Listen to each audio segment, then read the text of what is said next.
Olá, começa agora mais um Vida e Saúde. Obrigada pelo seu carinho, pela sua audiência.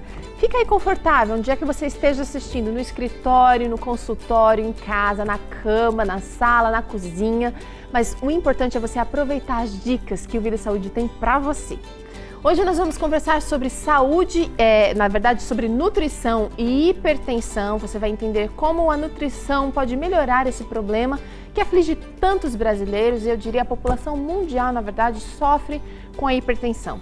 Você também vai aprender uma receita para acabar com aquelas formiguinhas minúsculas que andam pela sua casa. Receita natural aqui no Vida e Saúde. E também você vai aprender alguns cuidados com a voz. Por que é tão importante a gente cuidar desse instrumento que pode ser o nosso instrumento de trabalho, a gente usa em casa e a todo momento a gente está usando a nossa voz, na verdade. E a gente vai ter aqui uma educadora, uma professora de técnica vocal que vai ensinar você alguns alimentos, alguns cuidados, dicas práticas de como cuidar melhor da sua voz. Tá só começando o Vida e Saúde? Vem comigo! Eu estou recebendo aqui a doutora Maria Leonice Almeida, nutricionista. Obrigada, doutora, por estar com a gente mais uma vez, ceder um pouquinho do seu tempo tão precioso. E hoje a gente vai falar sobre nutrição e hipertensão. Eu não sei se você tem esse problema de hipertensão e eu converso com muita gente que diz para mim, olha, Teru, eu estou tomando remédios que o médico me deu, mas não mudou nada, minha hipertensão continua alterada.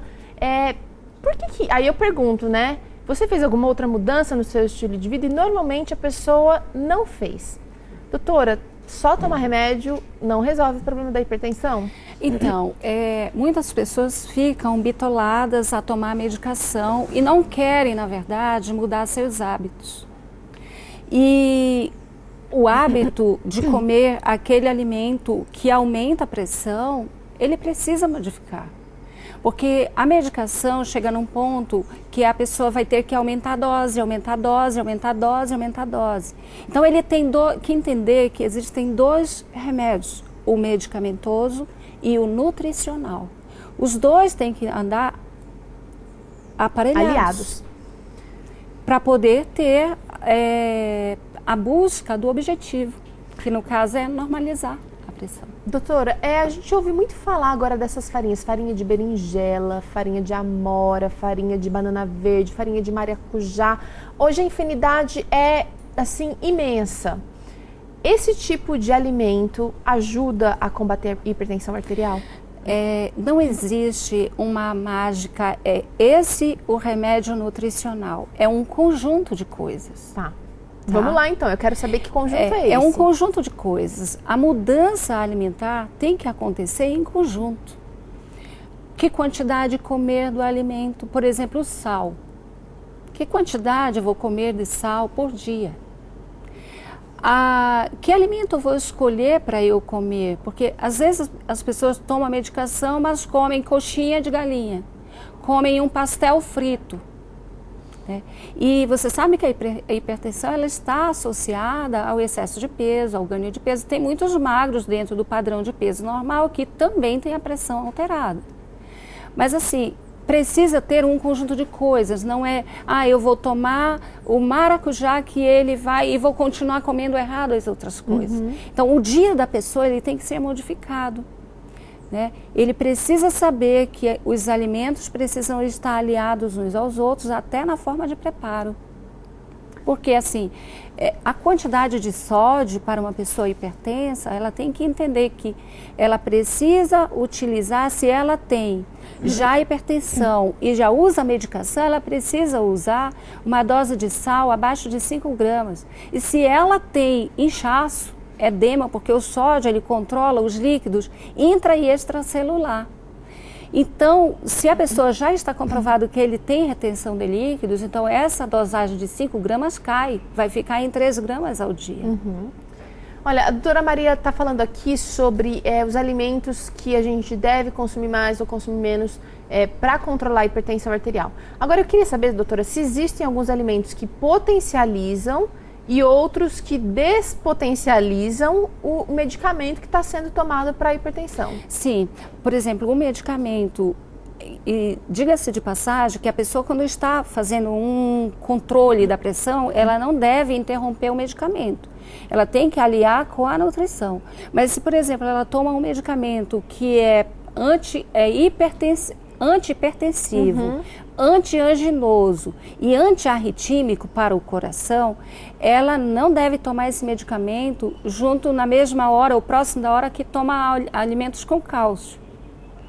Porque o cálcio despotencializa o medicamento e ainda indisponibiliza a absorção desse cálcio. Olha, então você não vai estar aproveitando nem a medicação e nem o cálcio, que realmente é importante. Exato. Mas só o fato de eu tomar num horário separado já vai ajudar a absorção do remédio, vai acontecer normal? Sim, sim. Então não pode tomar próximo do horário que ingere alimentos com cálcio, queijo, leite e tal. Mas deveria tomar na refeição ou próximo da refeição que tem gorduras, por exemplo, gordura saudável do abacate.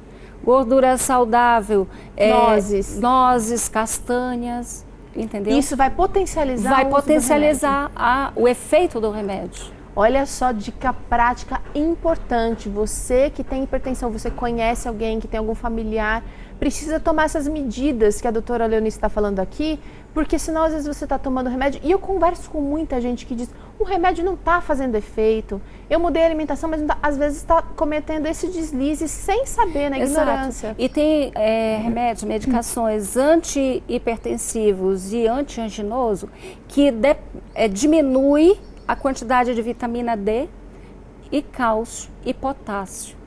Então, a pessoa vai continuar tomando a medicação, mas vai ter que aumentar o consumo de alimentos que tenha potássio, que tenha cálcio. Tomar um pouquinho mais de sol. Isso para a medicação antihipertensiva e antianginoso, que não é o antiarritmímico. Então, eu falei no primeiro momento, para os três, não tomar junto do cálcio. Mas se ele toma só antihipertensivo, antianginoso, ele tem que aumentar o consumo de alimentos que vão fornecer potássio, cálcio e tomar mais sol para aumentar a dosagem de vitamina D, para que ele tenha um sistema cardiovascular melhorado. E aproveitado, bem aproveitado, com os nutrientes bem aproveitados. Doutora, muito obrigada mais uma vez, a gente conversa mais durante o restante dessa semana. E agora é hora de presente para você. Olha só, eu quero oferecer a revista Novo Tempo, na verdade a TV Novo Tempo oferece para você a revista Família Feliz. Uma revista totalmente gratuita, você pode receber ela em casa se você ligar para a gente pelo 0 operadora 12 2127 3121, 0 operadora 12 2127 3121, e você pode receber essa revista totalmente gratuita na sua casa. Bom, o Vida e Saúde tem essa cesta também, que pode ser sua. Olha só, mostra aqui o detalhe, eu não sei se o Nélio consegue mostrar aí, Nélio. Olha, produtos de alta qualidade para você. Você precisa escrever pra gente, precisa contar a sua história, sua mudança de vida. Você está fazendo o projeto de Bem com a Balança aí, está conseguindo perder peso, está conseguindo ganhar peso.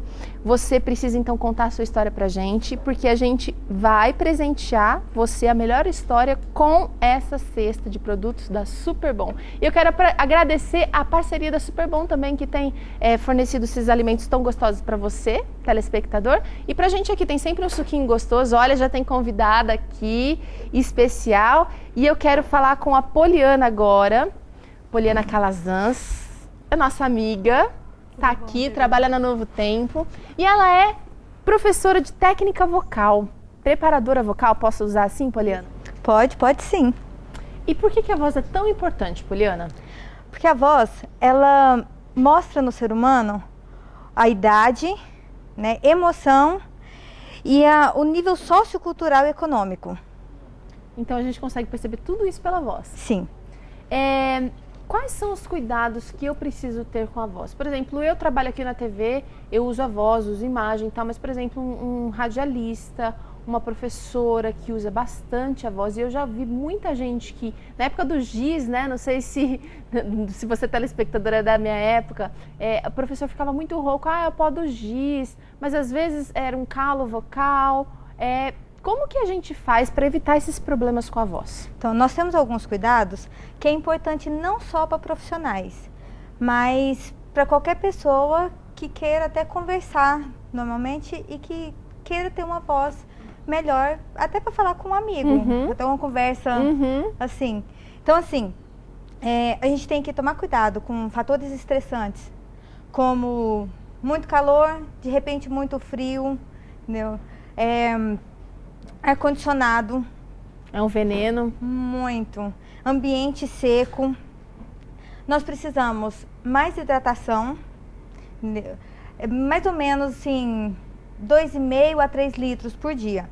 E se nós estamos num lugar com ar-condicionado, um copo a cada 40 minutos. Olha só, você que trabalha então num ambiente com ar-condicionado, mesmo que você não utilize a sua voz profissionalmente, para ter um bom cuidado, então um copo a 40 minutos, a cada 40 minutos. É importante para um hidratar. Ambiente com ar-condicionado. Ou em ambiente mais seco também. Tem cidades que são mais secas. A umidade é baixa. Isso, seria mais interessante se usasse, né, um copo a cada 40 minutos. O que mais a gente pode tomar de cuidado? Bem, tem a respiração adequada.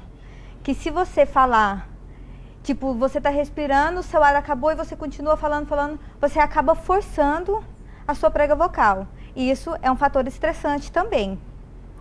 Temos também o relaxamento corporal, que é importante principalmente na área de face, né, pescoço e ombros, que é onde está a nossa laringe, nossa prega vocal. Então, esse pedaço do corpo é muito interessante se ele tiver fazer mais de relaxado. repente um exercíciozinho. Sim. Agora, Poliana, você me disse que é muito importante que a gente faça alguns exercícios simples que podem ser feitos antes de eu abrir a boca, antes de eu acordar. Quando eu abro o olho, já posso fazer esses exercícios. Sim, principalmente o facial, que é aquela massagem, sabe? Que você pode, você mesmo, sabe? Aperta mesmo, assim.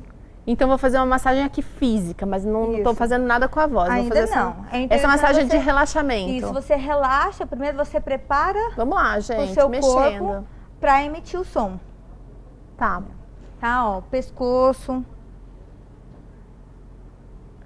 Não podemos dormir, gente. E é gostoso. Depois você vai... Mas esse é para acordar ainda. Tá. Aí, o exercício bem básico, sem você precisar de um profissional te acompanhando, você pode fazer.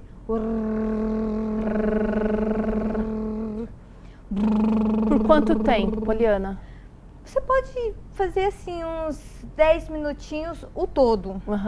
Não vou colocar para fazer muito tempo também. Tem gente que às vezes, se vai cantar, precisa de um aquecimento maior. Para professor é melhor ter um aquecimento maior, mas pelo menos para você acordar e começar a falar, já é interessante fazer esses pelo menos uns 10 minutos ao todo. Qual mais? Você fez o que mais? Tem que você coloca o som mais nasal, mas você deixa uma abertura, né, na boca. Você deixa um espaço vazio. Como se todo mundo falar batata quente. Você coloca a batata quente. E aí tem que emitir. Isso. O que mais? O que esse tipo de exercício faz com a nossa voz? Ele ajuda a aperfeiçoar o som, né? Acho que fica mais claro. Ele ajuda uma colocação que seria uma voz mais adequada para falar. E a gente não ficar falando com aquela voz taquara, assim. Eu sempre gosto de falar que às vezes a gente fala a voz de pato, né? Pra gente colocar ela melhor, para ela sair um som mais agradável. Seria interessante se todos os dias fizesse um exercício E quem não quer ser melhor ouvido, né? Quem não quer ser melhor entendido, inclusive. Com certeza. Poliana, o nosso tempo acabou. Eu sei que tem mais um monte de coisa pra gente conversar, então a gente vai trazer a Poliana aqui mais vezes para tratar desse assunto que é super interessante e com dicas assim simples a gente pode de repente mudar a nossa postura vocal. Obrigada, viu, Poliana? Obrigada pelo carinho, por estar aqui com a gente e eu vou trazer você mais vezes aqui. Tá bom. Vamos para um rápido intervalo. Na volta a gente vai conversar sobre um remédio caseiro para espantar as formiguinhas da sua casa. Não sai daí não que a gente já volta.